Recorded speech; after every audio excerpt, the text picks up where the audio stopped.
He built America's financial system from scratch, yet died broke.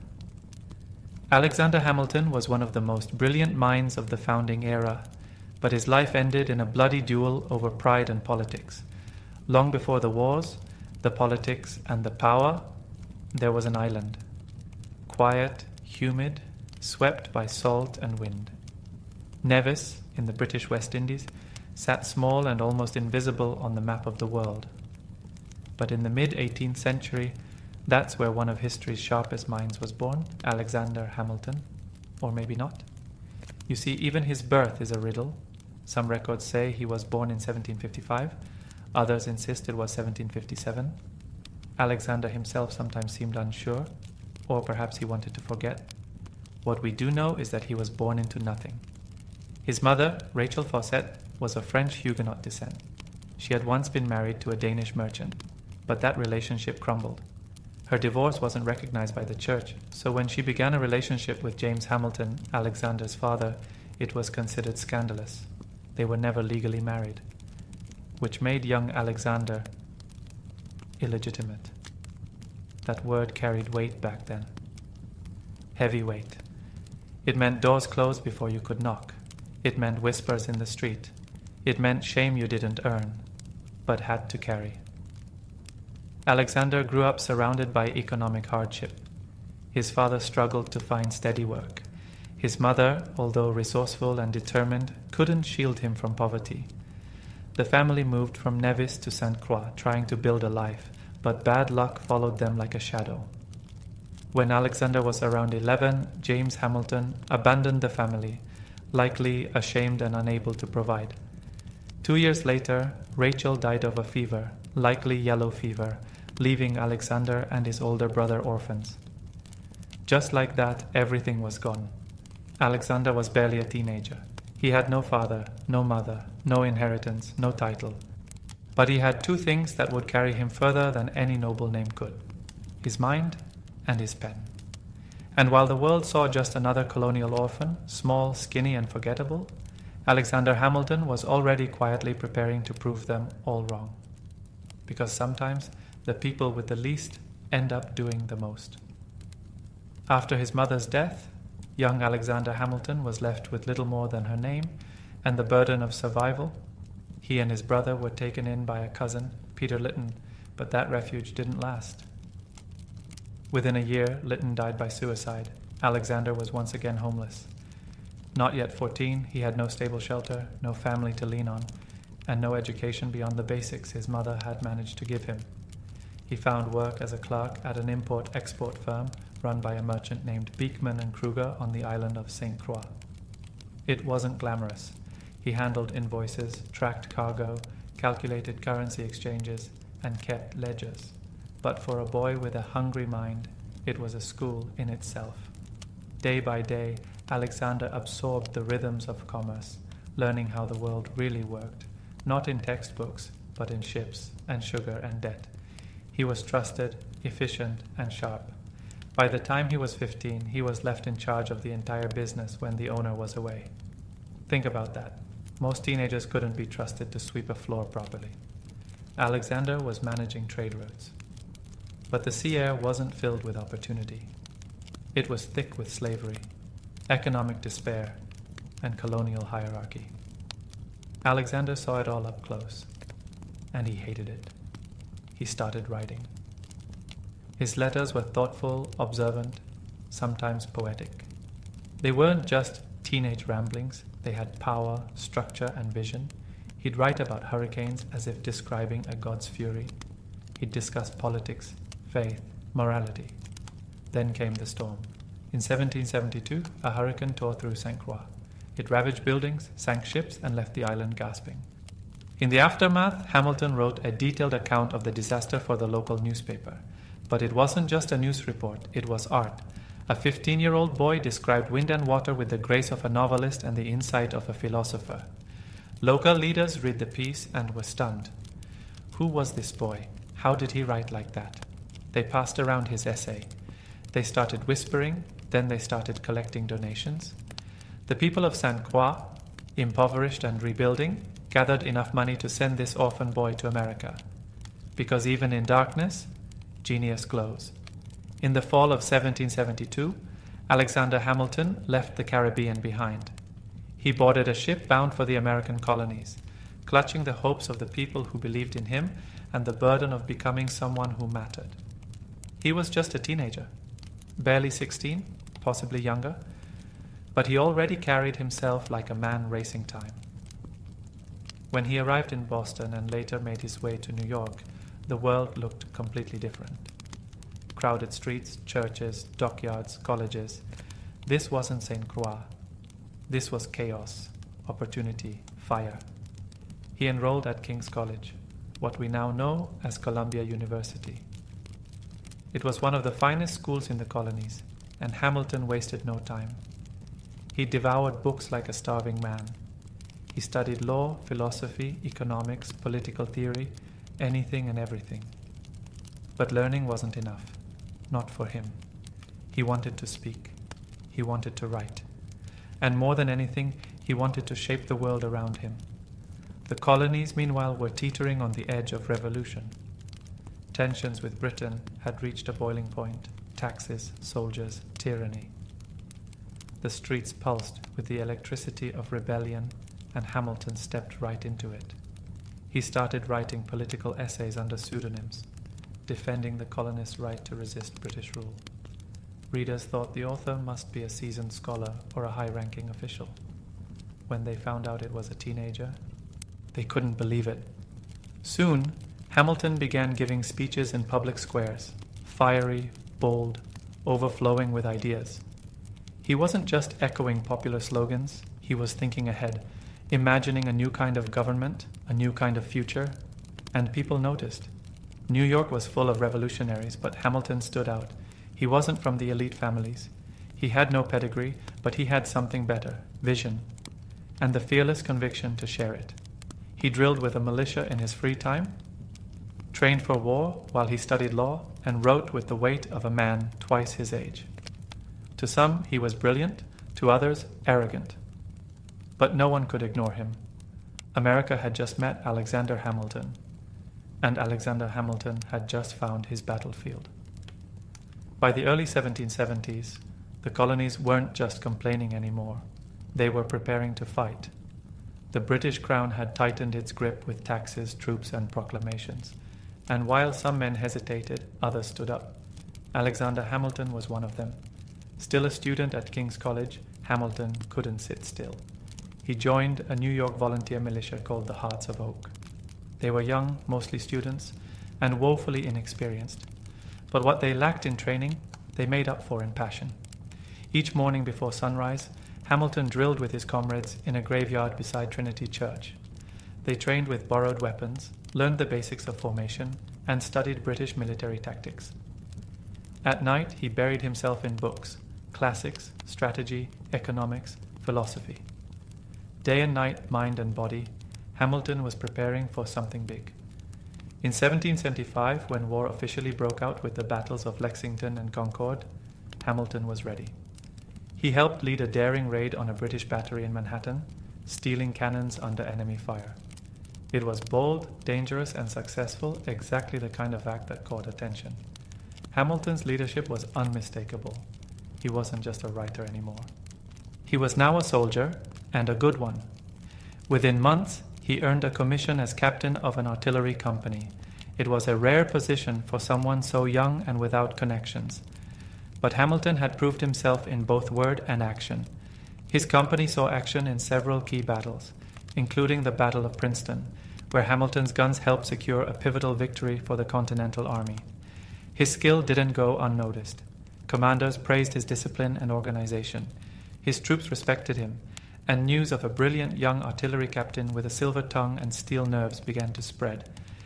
But someone else had noticed too, someone who would change Hamilton's life forever, General George Washington. Washington, commander of the Continental Army, was constantly on the lookout for men who could think, lead, and act under pressure. And in Alexander Hamilton, he found all three. Hamilton had no way of knowing, but his days as a frontline officer were numbered. He was about to be called somewhere even more powerful than the battlefield. He was about to step inside the war room of a revolution. In 1777, something unexpected happened.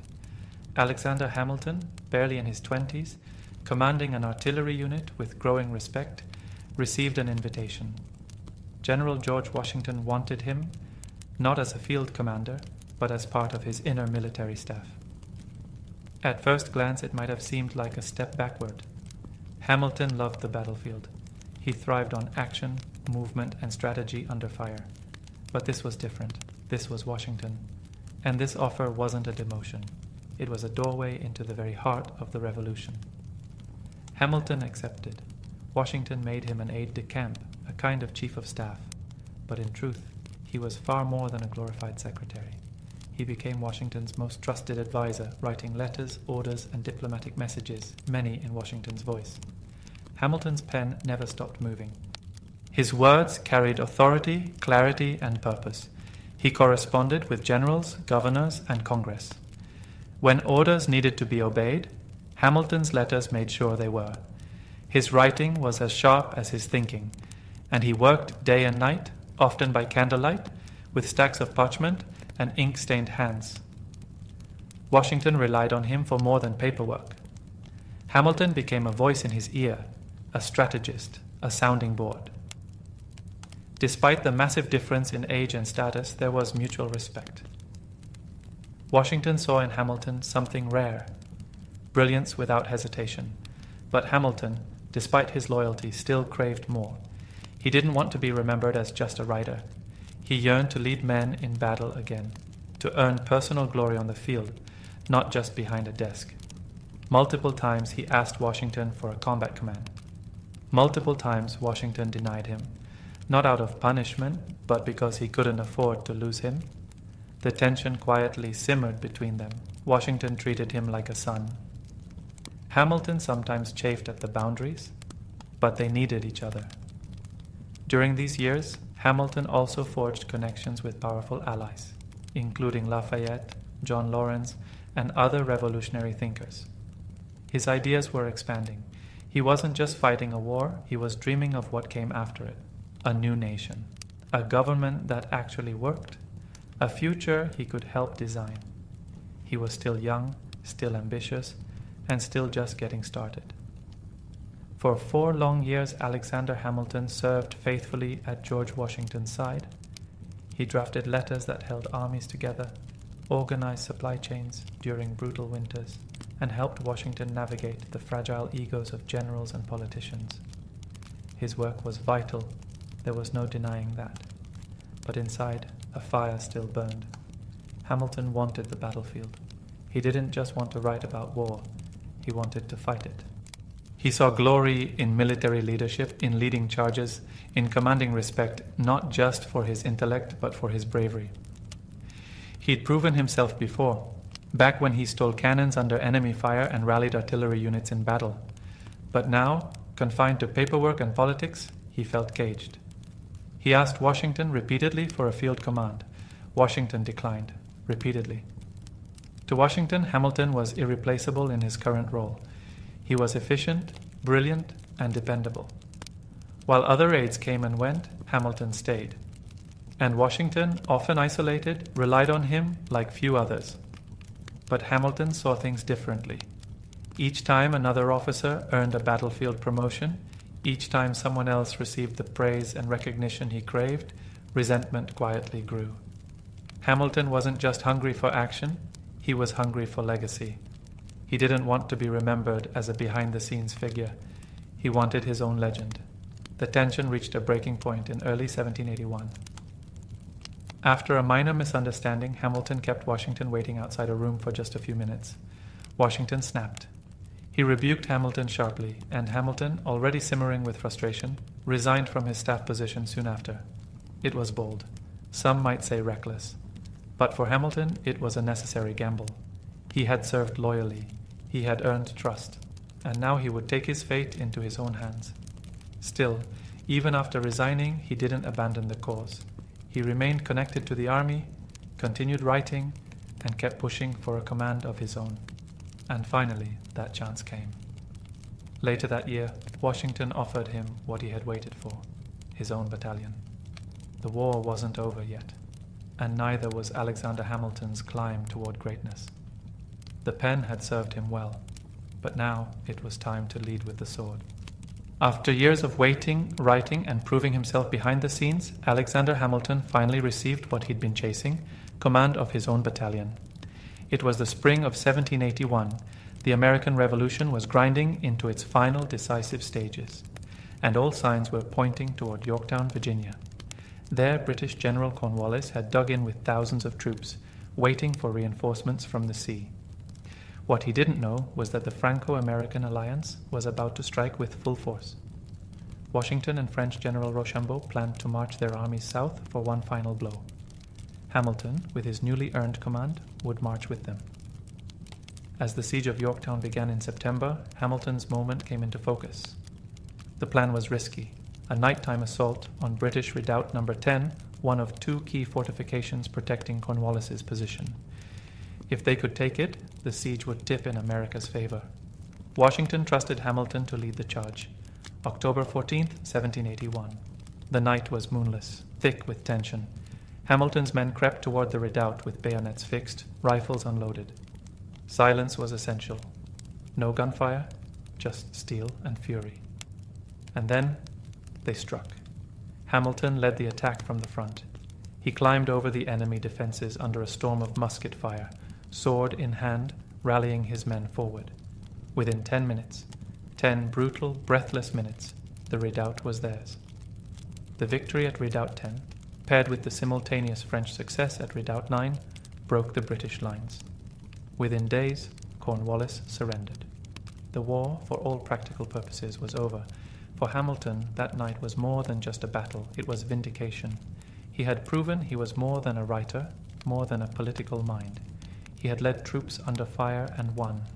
He was still in his early 20s, yet he had already shaped the war from both the desk and the front lines. He had earned Washington's respect once again, this time not just as an aide, but as a warrior. But the battlefield was only the beginning. Now that independence was nearly won, the question became, what next? What kind of nation would rise from the ashes of war? For Hamilton, the answer was clear. If America was going to survive, someone had to build it, and he was ready to start laying the foundation. When the guns fell silent and the Treaty of Paris was signed in 1783, the United States of America was officially free. But freedom, Hamilton quickly realized, was only the beginning. The country was independent, but not stable. The Articles of Confederation, the first attempt at a national government, were weak, toothless, and dangerously inefficient. The states operated more like competing countries than a united nation. They printed their own money, set their own rules, and squabbled endlessly over borders, taxes, and trade. To Hamilton, it was chaos masquerading as liberty. He left the army and returned to civilian life in New York, where he officially began his career as a lawyer. But his mind was still on the battlefield. Only now, the enemy wasn't redcoats. It was disorder, economic instability, and a lack of federal power. Hamilton believed deeply in structure, in systems, in a central government strong enough to hold the country together. And he feared that without it, everything they had just fought for would collapse. So he started writing again. He wrote essays, letters, and proposals. He joined state political circles, speaking passionately about the need for change. His voice, once used to rally troops, was now used to rally minds. In 1786, he helped organize the Annapolis Convention, a meeting meant to address the country's commercial problems. Only 5 states showed up, and nothing much happened, on the surface. But Hamilton used the opportunity to push for something bigger, a full constitutional convention to overhaul the government from the ground up. He got his wish. The following year, delegates from all 13 states gathered in Philadelphia, among them George Washington, James Madison, Benjamin Franklin, and Alexander Hamilton. Hamilton was one of the youngest in the room, but his energy was unmatched. His speeches were bold. His ideas were unapologetically pro-federalist. He believed America needed a strong central government, a national economy, and a unified identity. Not everyone agreed. In fact, many were wary of centralized power. It reminded them too much of monarchy. But Hamilton didn't back down. He wasn't just fighting for a constitution, he was fighting for a vision of America that could last. Because revolutions may win freedom, but only structure can keep it. The Constitutional Convention of 1787 was a turning point for America and for Alexander Hamilton. For 4 hot months in Philadelphia, delegates debated, argued, and rewrote the blueprint for a new government. And while Hamilton wasn't the loudest voice in the room, he was one of the most unshakably determined. His vision was ambitious, some said too much so. Hamilton argued for a strong central government, a president with real executive power, and even a Senate that served for life. These ideas didn't sit well with many of the delegates, who had just thrown off a king and weren't keen on anything that smelled like monarchy. In the end, Hamilton's more extreme proposals weren't adopted, but many of his broader principles, strong federal authority, a robust executive branch, and the supremacy of national law, made it into the final constitution. Still, the fight was far from over. The constitution had been written, yes, but it still needed to be ratified by the states. And that wouldn't be easy. Opposition was fierce, especially from people who feared losing state power or saw the new federal system as a threat to individual liberty. So, Hamilton went to war again, not with guns, but with his greatest weapon, his pen. He joined forces with James Madison and John Jay to write a series of essays defending the new constitution. Published under the shared pseudonym Publius, these essays were aimed at ordinary citizens, clear, logical, and persuasive. Hamilton wrote the majority of them, 51 out of the 85 essays, sometimes drafting several per week, late into the night, by candlelight. These became the Federalist Papers. Each essay tackled a different question. Why do we need a stronger government? How will checks and balances protect freedom? Why should people trust a national judiciary? Hamilton poured his soul into these arguments. He wasn't just defending a document. He was defending the very future of the Republic. And it worked. Slowly, state by state, the Constitution was ratified. In 1789, it officially became the supreme law of the land. The United States now had a government. And Alexander Hamilton? He wasn't just one of its architects. He was about to become its chief engineer. In 1789, the new American government took its first breath. George Washington was unanimously elected as the first president of the United States. And when it came time to fill his cabinet with the sharpest minds in the country, he knew exactly who he wanted to manage the nation's finances, Alexander Hamilton. Hamilton was sworn in as the first Secretary of the Treasury, a title that might have sounded bureaucratic, but in reality came with a staggering challenge. The United States was broke. There was no national currency, no central banking system, no public credit. The government owed millions in war debts to foreign allies, private citizens, and even its own soldiers. The economy was fractured, unstable, and teetering on collapse. To most, it seemed like a disaster. To Hamilton, it was an opportunity. He got to work immediately, drafting reports, crunching numbers, and designing a financial system from scratch. His goal? Not just to solve the present crisis, but to lay the foundation for a strong modern economy. His first move was bold. The federal government would assume all state debts from the Revolutionary War. This meant the national government would now owe money, not the individual states. Many saw this as dangerous. Hamilton saw it as brilliant. Why? Because if the federal government owed money, lenders, especially the wealthy elite, would have a vested interest in its survival. Next, he proposed the creation of a national bank, a central institution that could manage government funds, issue stable currency, and stimulate economic growth. He also introduced tariffs and taxes designed to protect American manufacturing and help generate revenue. To Hamilton, economics wasn't just about math. It was about power. He believed that a strong economy would lead to a strong nation, and that public credit, once restored, would attract investment, create jobs, and elevate the United States on the global stage. But not everyone shared his vision. His policies triggered fierce opposition, especially from Thomas Jefferson and James Madison, who feared that Hamilton was creating an elite, centralized government too similar to Britain's monarchy. Still, Washington backed him. And slowly but surely, Hamilton's ideas took root. The US economy began to stabilize. Confidence grew. The dollar gained value. In just a few years, Hamilton had taken a bankrupt, fractured collection of states and given it the beating heart of a functioning economy. He wasn't just managing money, he was building a nation. As Alexander Hamilton's financial system began to take shape, so did his reputation, not just as a brilliant architect of the economy, but as a polarizing force in American politics. To his supporters, Hamilton was a genius, a man who turned chaos into order and gave the young nation a real future. But to his critics, he was dangerous, too bold, too centralized, too British in style, with his talk of national banks, strong executives, and urban industry. And no critic was louder or more persistent than Thomas Jefferson. Jefferson, the Secretary of State, was Hamilton's opposite in nearly every way. Where Hamilton believed in cities, commerce, and concentrated federal power, Jefferson believed in rural life, individual liberty, and limited government.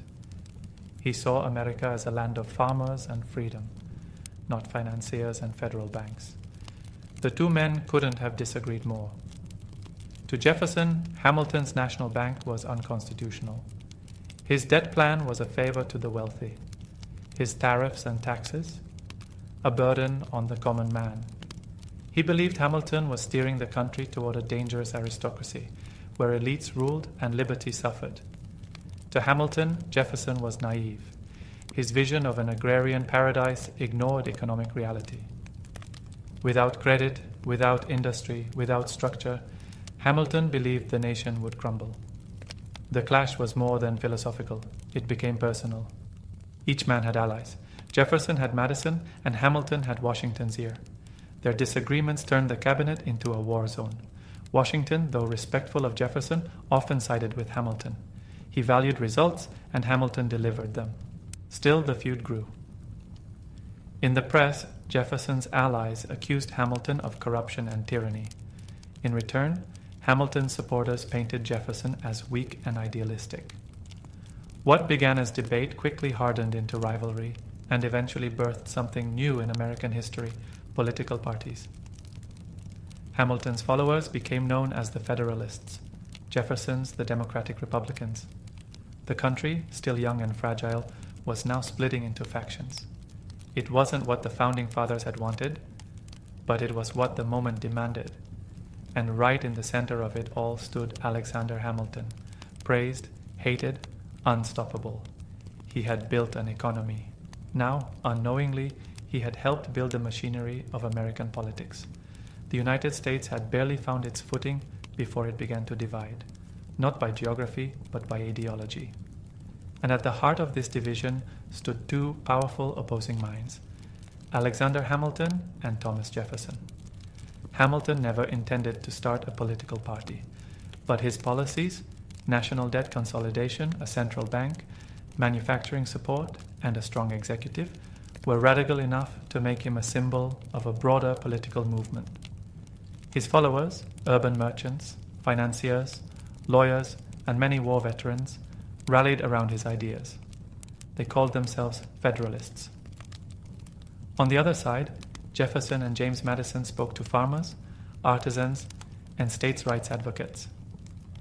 They feared that Hamilton's version of government would turn the republic into an oligarchy ruled by banks and elites. They formed what would become the Democratic Republican Party. This was the birth of America's first party system. The press, which had once focused on foreign affairs and commerce, now became weaponized. Partisan newspapers sprang up like wildfire. Hamilton's allies wrote fiery editorials defending central authority and financial discipline. Jefferson's camp countered with blistering critiques, accusing Hamilton of betraying the revolution by building a system that benefited the rich. Hamilton, ever combative, gave as good as he got.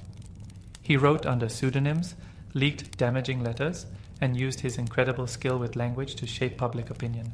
He wasn't just managing policy, he was managing narratives. Washington, who deeply disliked factionalism, grew increasingly uncomfortable. He had hoped that his presidency would set a tone of unity. But by the end of his second term, the cabinet was a political battlefield, and the nation a house divided. Eventually, Jefferson resigned from Washington's cabinet, disgusted by Hamilton's influence. But even in resignation, his movement grew stronger. And then came the election of 1796, America's first real contested presidential race. John Adams, a Federalist, won. But Jefferson, his opponent, became vice president under the rules of the time. It was an awkward, tense administration, and Hamilton, although no longer in the cabinet, still pulled strings from behind the curtain. The Revolution had created a nation, but Hamilton and Jefferson had created something longer lasting, the template for American political conflict. Ideas versus power, cities versus farms, central versus local, and the fight was far from over. Alexander Hamilton had built a reputation as a man of brilliance, order, and discipline. But in 1797, that image would shatter. It all began several years earlier, during the summer of 1791. Hamilton, then the Secretary of the Treasury and one of the most powerful men in the country, was approached at home by a young woman named Maria Reynolds. She claimed her husband had abandoned her and asked Hamilton for financial help. He agreed, but what followed wasn't charity. It was an affair. Hamilton and Maria Reynolds began a secret relationship that lasted for months. But it wasn't just an affair. It turned into a trap. Her husband, James Reynolds, found out and blackmailed Hamilton, demanding money to keep silent. Rather than end the affair immediately, Hamilton continued to pay and continued to see Maria. Eventually, the situation unraveled. In 1797, political enemies, including Thomas Jefferson's allies, uncovered the payments. They suspected Hamilton was involved in financial corruption, using government funds improperly. In reality, the payments were personal, not political, but Hamilton knew the story would explode. So he did something almost unthinkable. He told the truth. In a 95-page public document, now known as the Reynolds pamphlet, Hamilton confessed to the entire affair in shocking detail. He admitted to adultery, to the blackmail payments, and to the personal disgrace it brought, but he denied any financial misconduct in his public office. It was the first major sex scandal in American political history, and it ruined him. Public reaction was brutal. Some were stunned by his honesty. Others repelled by the behavior itself. His enemies used it as proof that Hamilton was immoral and unfit for public life. Even his allies were shaken. His once sterling reputation took a permanent hit. At home, things were even worse. His wife, Eliza, was devastated. The woman who had supported him through war, scandal, and politics now had to endure public humiliation. Hamilton never recovered politically. Though he continued to write and advise, he would never hold public office again. The man who built America's financial foundation had destroyed his credibility with one private mistake. His enemies cheered. But Hamilton, he wrote on, because no matter how deep the scandal, he still believed in shaping the future. After the publication of the Reynolds pamphlet, Alexander Hamilton's world changed. He had exposed himself, not just to save his public integrity, but to own his mistake. But honesty, as it turned out, came at a steep price. The American public was shocked. Many couldn't believe that the architect of the nation's economy, the man once whispered about with admiration, had fallen into such a personal scandal. The whispers turned into headlines, and the headlines turned into laughter. Political opponents pounced. Jeffersonian newspapers had a field day, portraying Hamilton as a corrupt hypocrite, a man who claimed to build a moral republic while living a double life. His affair with Maria Reynolds was used not just to attack his character, but to discredit everything he stood for. Among Federalists, the reaction was mixed. Some admired his honesty, saying it proved he had nothing to hide. Others saw a liability, a man who, despite his brilliance, couldn't control himself. But perhaps the most painful reaction came from within his own home. Eliza Hamilton, his wife, had been his fiercest defender for years. Through war, politics, and public pressure, she had stood by him. But this time, Hamilton had betrayed her trust in the most public way possible. The damage to their marriage was deep and personal. Still, she didn't leave him. And Hamilton, wounded but not silenced, continued to write. He may have lost public favor, but he had not lost his sense of duty. He remained an influential voice behind the scenes. During the contentious presidential election of 1800, Hamilton, no longer in office, tried to shape the outcome anyway. Although he was a Federalist, Hamilton did not trust President John Adams, the head of his own party. The two men had grown to despise each other. So, in a move that shocked even his allies, Hamilton publicly attacked Adams in a scathing pamphlet, calling him unstable and unfit for office. It was political suicide. The attack fractured the Federalist Party and opened the door for Thomas Jefferson to win the presidency. Hamilton had intended to steer the outcome, but ended up sinking his own side. He had once controlled America's finances. Now he was an outsider in a country he helped build. Yet even in exile, Hamilton couldn't help himself. He kept writing, because that's what Hamilton did. He fought, he failed, and he never stayed quiet. By the turn of the 19th century, Alexander Hamilton's influence had faded. He no longer held public office, the Federalist Party was splintered, and his personal reputation, still scarred from the Reynolds scandal, kept him on the fringes of power. But if Hamilton was drifting from the center of politics, someone else was quickly stepping into it. Aaron Burr, sharp, ambitious, and unpredictable, Burr was a man Hamilton had never trusted. The two had crossed paths in New York politics for years. Burr was charismatic, calculating, and well-connected. He could charm a crowd just as easily as he could undercut an opponent. To Hamilton, Burr was dangerous, not because of what he believed, but because he seemed to believe in nothing. In the election of 1800, the rivalry between Burr and Hamilton deepened. Burr ran as Thomas Jefferson's running mate on the Democratic-Republican ticket. But due to a quirk in the Electoral College system at the time, both Jefferson and Burr received the same number of electoral votes. A tie. The decision went to the House of Representatives, and Hamilton, though no friend to Jefferson, made a stunning choice. He backed Jefferson. In letters and conversations with Federalist representatives, Hamilton argued that while he disagreed with Jefferson's politics, at least Jefferson had principles. Burr, in Hamilton's eyes, had none. Burr loves nothing but himself, he wrote. He is as ambitious and unprincipled as he is dangerous. It was a critical move. Jefferson was selected as president. Burr became vice president, but he knew exactly who had cost him the top seat. Hamilton had made a powerful enemy, and Burr never forgot. Over the next few years, Burr's political fortunes declined. He was sidelined during Jefferson's presidency and eventually found himself isolated, much like Hamilton. But unlike Hamilton, Burr was not content to fade quietly. The tension between the two men smoldered. Through letters, speeches, and political maneuvering, Hamilton continued to publicly insult Burr's character.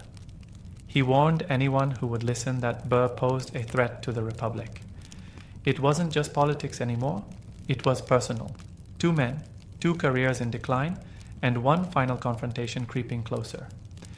Neither of them knew it yet, but the fuse had already been lit, and it would explode in blood. By 1804, the political landscape had changed. Again. Thomas Jefferson was in his second term as president, and Aaron Burr, still serving as vice president, was now completely cut off from the power he once tasted. Rejected from Jefferson's inner circle and politically stranded, Burr set his sights on a new opportunity, the governorship of New York. It was a chance to reclaim relevance, to reset the game. But Alexander Hamilton, never one to stay silent, refused to let that happen. Throughout Burr's campaign, Hamilton worked behind the scenes to block him. He wrote letters to influential figures, urging them not to support Burr. He warned that Burr was corrupt, unpredictable, and unworthy of trust. The most unfit and dangerous man of the community, Hamilton called him. It was political sabotage. And it worked. Burr lost the election. Publicly humiliated and privately enraged, Burr blamed one man for his defeat, Alexander Hamilton. Shortly afterward, a letter was published in a newspaper. In it, Dr. Charles Cooper, a friend of Hamilton's, described Hamilton's opinion of Burr at a private dinner. According to Cooper, Hamilton had said things still more despicable about Burr than what had been published. That was it. Burr demanded a retraction. Hamilton refused. He admitted to criticizing Burr's political conduct, but not to calling him despicable. That, he said, was hearsay. But Burr didn't want a clarification. He wanted a reckoning. So he sent a letter, a formal challenge, a duel. At first, Hamilton hesitated. Dueling was illegal, dangerous, and against his own moral beliefs. He had lost friends to duels. He had spoken against them publicly. He had a family. He had sons. He had a legacy. But he also had pride. Hamilton feared that rejecting the challenge would brand him a coward. He believed that honor mattered, and so he accepted. He began to put his affairs in order. He wrote a letter to Eliza, expressing his love. He drafted a statement explaining that he intended to throw away his shot, not to kill, but to preserve honor without bloodshed. But duels didn't always go according to plan. On the morning of July 11, 1804, Hamilton and Burr would meet on the cliffs of Weehawken, New Jersey. 2 men, 2 pistols, and one final moment that would change American history forever. The sun had barely risen on July 11, 1804, when 2 boats quietly slipped across the Hudson River from Manhattan to the wooded bluffs of Weehawken, New Jersey. The sky was pale, the air thick with mist. It was a place chosen deliberately, remote, hidden from the law, and stained with history. Just a few years earlier, Hamilton's own son, Philip, had died in a duel here. Now, Alexander Hamilton had returned to face his own end. He arrived with his second, Nathaniel Pendleton. Aaron Burr brought his own second, William Van Ness. The pistols were prepared, the distance was measured, 10 paces apart. Burr stood tall, composed. Hamilton, quiet but resolute. What exactly happened in the seconds that followed remains a mystery. Hamilton claimed beforehand that he intended to throw away his shot, to aim high, to avoid bloodshed, to meet the challenge without killing. Some accounts say he fired into the air, deliberately missing. Others believe he flinched or fired by reflex. But what isn't in question is what Burr did next. He raised his pistol. He fired. The bullet struck Hamilton in the lower abdomen, shattering his ribs, tearing through his liver, and lodging in his spine. He collapsed almost instantly. Burr, stunned by the damage, stepped forward, then turned and walked away. Hamilton was rushed back across the river, unconscious, bleeding, and barely alive. He was taken to the home of a friend in Greenwich Village, where his family soon gathered. He lived for 31 hours. During that time, he drifted in and out of consciousness. He spoke to his wife, Eliza, asked for forgiveness, and received last rites. His friends came to say goodbye. His children held his hand. And then, on the afternoon of July 12, 1804, Alexander Hamilton died. He was 47 years old. The man who had fought in the Revolution, built the nation's financial system, written the bulk of the Federalist Papers, and shaped the very structure of the United States, was gone. Killed in a duel that history would remember as a tragedy, a waste, and a final chapter written in gunpowder and pride. But Hamilton's story didn't end there, because death has a strange way of echoing, especially when a legacy refuses to be buried. As news of Alexander Hamilton's death spread across New York City, shock rippled through every corner of the young republic. Crowds gathered in silence outside his home. Federalists mourned the loss of their intellectual anchor. Even those who opposed him politically stood still, stunned by how suddenly and senselessly it had ended. Duels had claimed lives before, but this felt different. Here was a man who had helped win independence, built the U.S. economy, defended the Constitution, and shaped the very foundations of government, now gone by the hand of a sitting vice president. Public outrage flared. Hamilton's funeral drew thousands. Businesses closed. Church bells rang. Soldiers marched alongside civilians in mourning. At Trinity Churchyard, his coffin was lowered into the ground beneath a simple stone. He was buried not as a politician, but as a patriot. His wife Eliza stood by his side until the very end. In the days after his death, Eliza faced a mountain of debts and 7 surviving children to raise. Yet she refused to break. Fueled by grief and love, she dedicated her life to preserving her husband's legacy and to finishing the work he had started. She helped establish the first private orphanage in New York, honoring Hamilton's own childhood as a poor, forgotten boy. She organized his letters, defended his name, and made sure the next generation knew who he was, not just as a founder, but as a father and a visionary. As for Aaron Burr, the man who fired the shot, he was never charged with murder, but his political career ended the moment Hamilton's heart stopped. He finished his term as vice president in disgrace, living the rest of his life as a man haunted by what he had done. Hamilton's death marked the end of one chapter in American politics and the beginning of another. The country moved forward, but Hamilton's ideas, central banking, public credit, strong federal authority, would endure. Decades later, leaders like Abraham Lincoln and Theodore Roosevelt would cite Hamilton as a guidepost. And though his name faded for much of the 19th century, it would never disappear completely. Because Hamilton was more than a founding father. He was a builder, a believer, and a man whose last breath became the spark of something far greater than himself. In the wake of Alexander Hamilton's death, his wife, Eliza, stood at the crossroads of heartbreak and duty. She had lost her husband to pride and politics. Left behind were 7 children, a mountain of debt, and a legacy under siege. Many in society whispered about Hamilton's scandal, his duel, his arrogance. His enemies were eager to write him off. But Eliza refused to let history forget him. Born into the prominent Schuyler family, Eliza had always been strong. But now she had to be unbreakable. She sold their home, managed their remaining assets, and began the long, lonely work of protecting the reputation of a man who could no longer speak for himself. She gathered his writings, letters, essays, government reports. She tracked down his correspondences, organized his papers, and defended his role in the founding of the country. She corrected public misperceptions, shared stories with historians, and kept his name alive through deliberate, careful storytelling. But Eliza's mission didn't stop at memory. She also built. In 1806, just 2 years after Hamilton's death, Eliza helped establish the Orphan Asylum Society in New York City, what would eventually become the Graham Windham, one of the city's first orphanages. It was more than charity. It was personal. She never forgot that her husband had been an orphan himself, abandoned, impoverished, and overlooked. Through this work, she ensured that other children wouldn't be forgotten the way he had been. For the next 5 decades, Eliza lived not as a recluse, but as a quiet force behind American memory.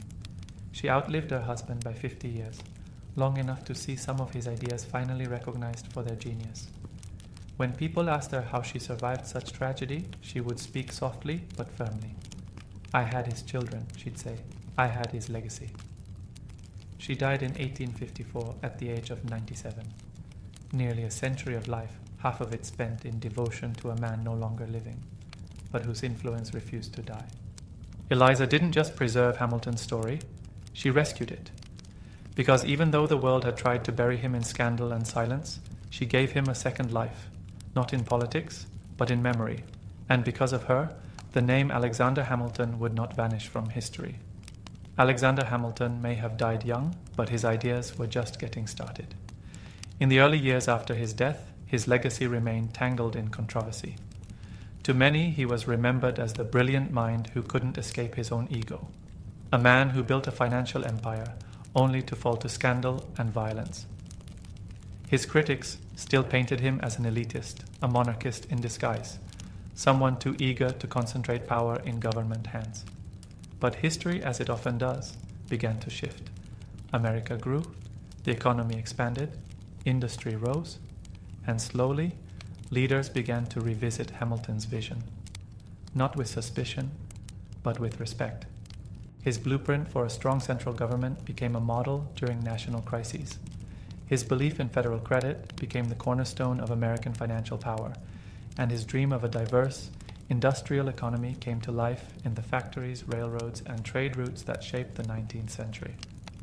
By the time the Civil War approached, Abraham Lincoln was reading Hamilton's writings closely. He saw Hamilton as a guide, a man who understood that preserving the Union required both principle and structure.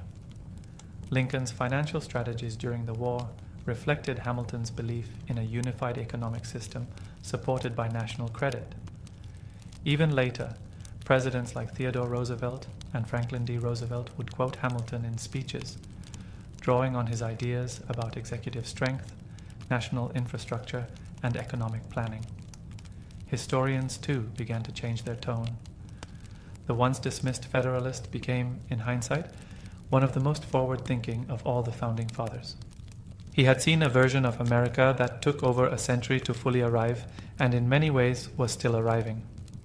Hamilton's critics had often accused him of dreaming too big, but maybe that was the point. His vision was never meant for his time alone.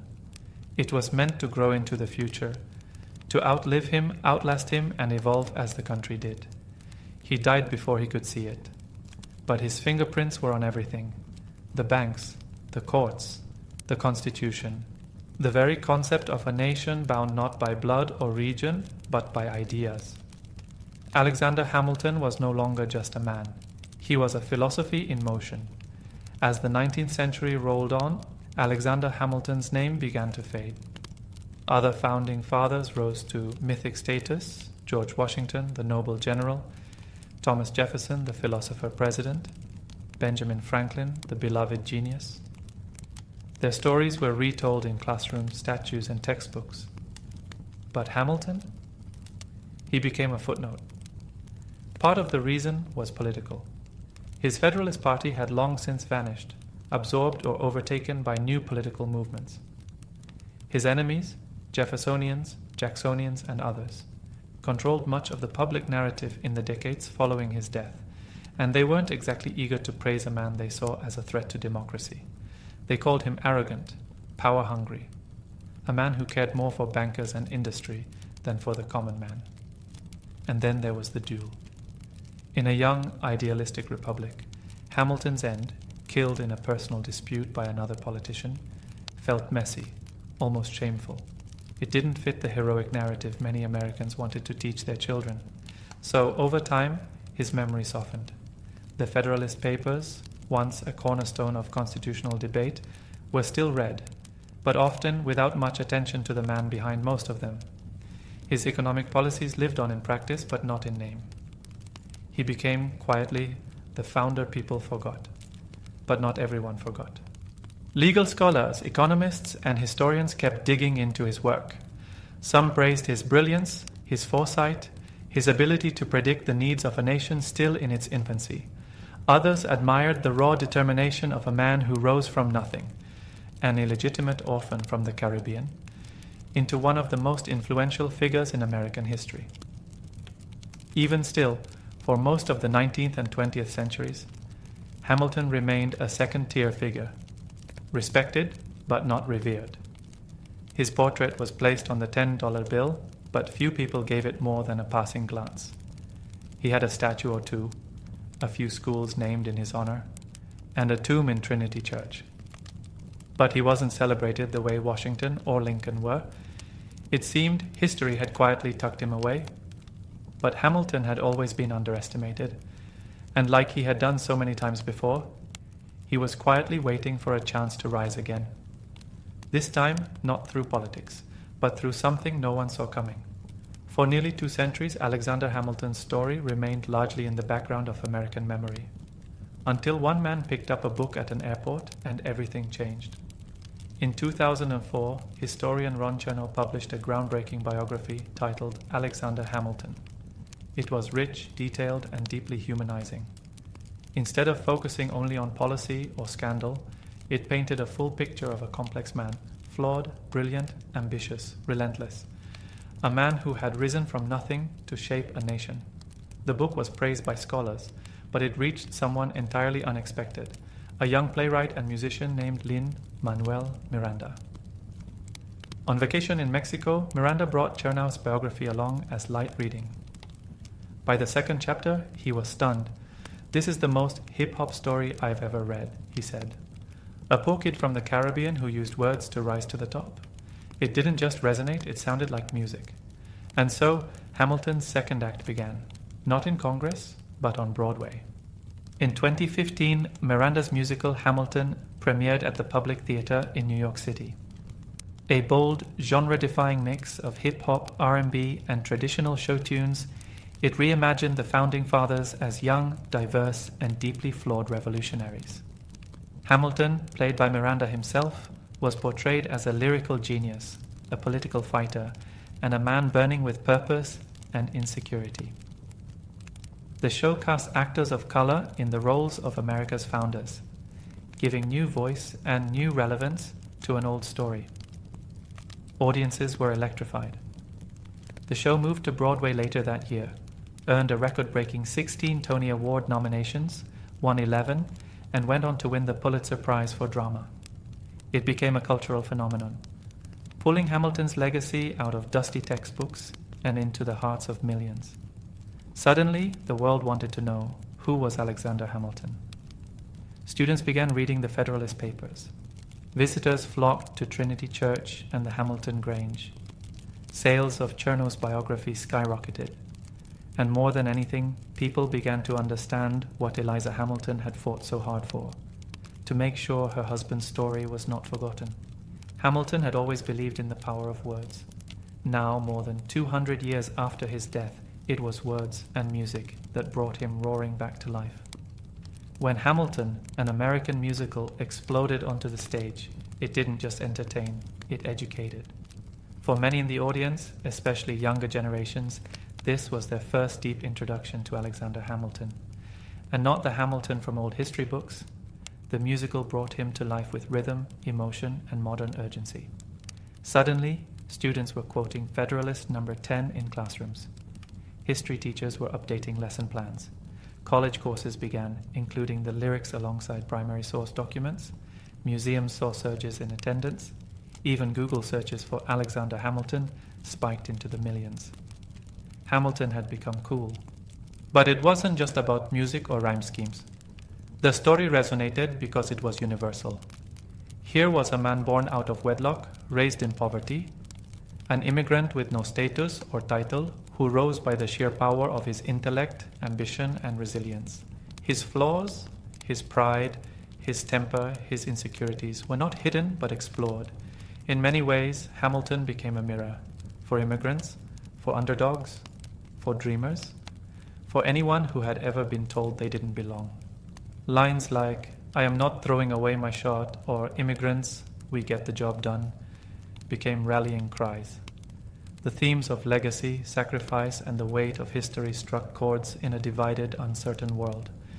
And while the musical took creative liberties, as all dramatizations do, it sparked something rare. Genuine curiosity about the real man behind the melody. Historians, at first skeptical, began to applaud the phenomenon. It didn't replace academic study, but it opened doors. It got people asking questions. It brought forgotten stories into the light. The show's cultural impact even reached the highest levels of government. Former President Barack Obama called it a story about America then, told by America now. Tickets were gifted to students. The cast performed at the White House. More than 2 centuries after his death, Hamilton was not just remembered, he was relatable. In his own time, he often felt like an outsider, misunderstood, too bold, too fast, too much. But now, the world finally caught up, and the man once buried by scandal and politics now had history's full attention. Because once forgotten stories are told loud enough, they can echo through time. As the spotlight returned to Alexander Hamilton in the 21st century, people began to look at his ideas, not just his life, and realize something extraordinary. So much of what America is came from him. From the very beginning, Hamilton was thinking not just about independence, but about what came next. While others fought to break free from Britain, Hamilton focused on how to build something that would last. And many of the systems he envisioned, systems criticized in his own time, are now seen as foundational. Take the national economy. When Hamilton proposed the federal assumption of state debts and the creation of a national bank, critics screamed that it was tyranny in disguise. Today, those ideas are standard. America's credit system, the Treasury Department, and the very concept of public finance were all shaped by his blueprint. Then there's the Constitution. While others hesitated over its limitations, Hamilton helped sell it to the public with unmatched force. The Federalist Papers, which he wrote the bulk of, are still referenced in Supreme Court decisions today. His defense of strong federal authority laid the intellectual foundation for a united country. Even the executive branch, the power of the presidency, the role of the cabinet, and the checks between branches of government reflect Hamilton's influence. He feared mob rule just as much as monarchy, and he worked endlessly to balance liberty with law. He also envisioned America as a place not just of ideals, but of industry. He pushed for manufacturing, infrastructure, and innovation.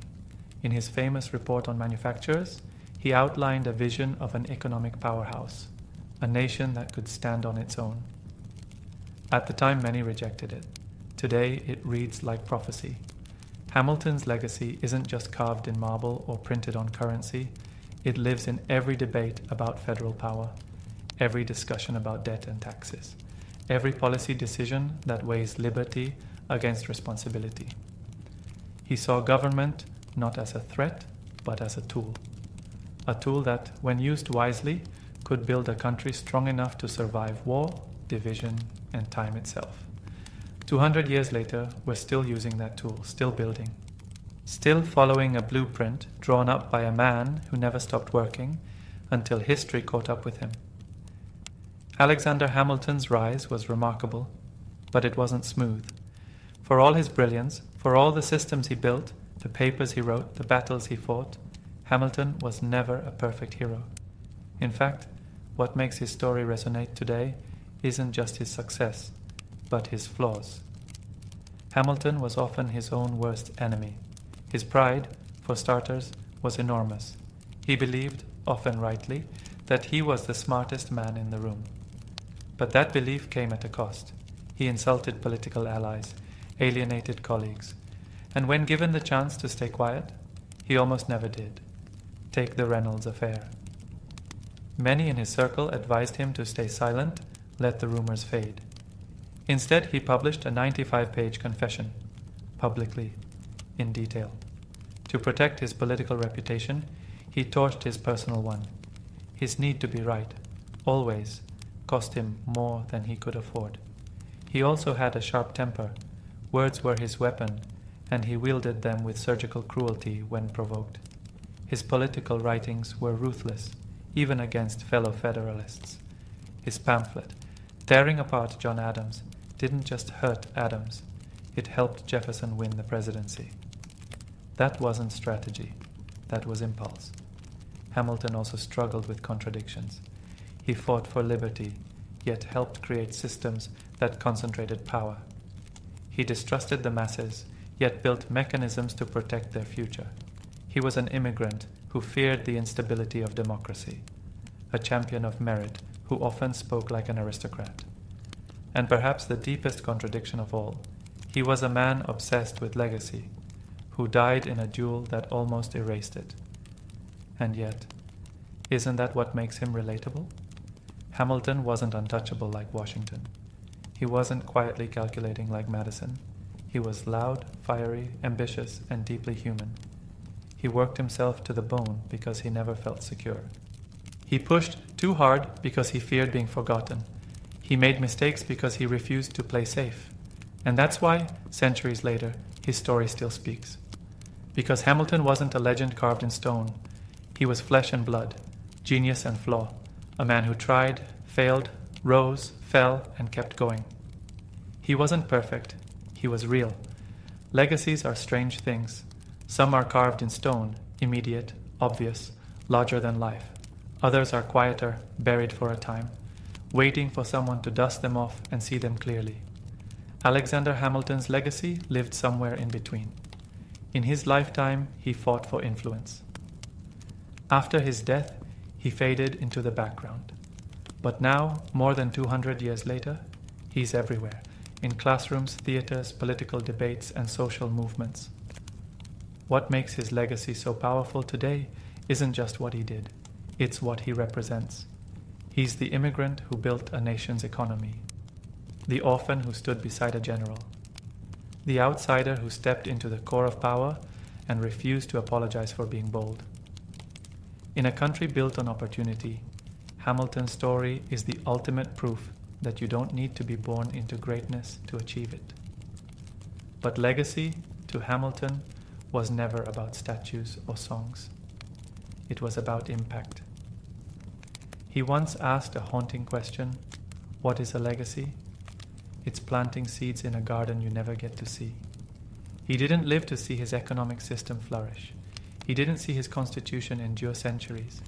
He didn't see his wife outlive him by 50 years or witness a Broadway musical about his life. He never saw young students quoting his essays in schools across the world. But those seeds, they grew. And in that way, his voice never really stopped speaking. You hear it every time someone defends the Constitution with logic and passion.